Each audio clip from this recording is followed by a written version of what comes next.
Speaking of NATO expansion then, David, Finland and Sweden.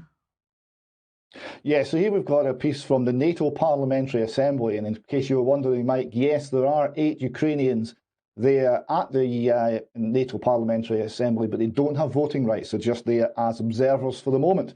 And they're reporting on who and when has endorsed the accession of Finland and Sweden. And you see 28 countries, starting with Canada on July the 5th, ending with Slovakia on September the 27th, have endorsed this move to include Finland and Sweden in NATO. There are only 2 holdouts so far, Hungary and Turkey. And here we have the Atlantic Council discussing this matter with their publication, The New Atlanticist. And they're asking when will Sweden and Finland join NATO? And they're commenting on this. And when they get to Turkey, they say the following.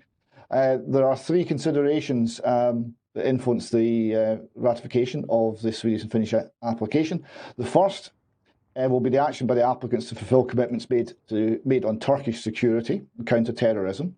The second consideration is the 2023 presidential elections, where Erdogan will want to avoid appearing too soft or hasty on accession. And the third is a potential Turkish military operation against the PKK in Syria.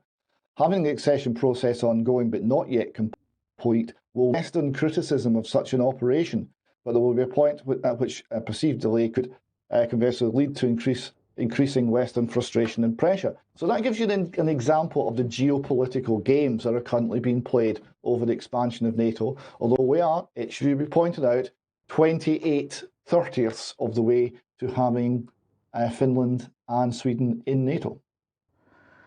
Okay, we wait to see. Well,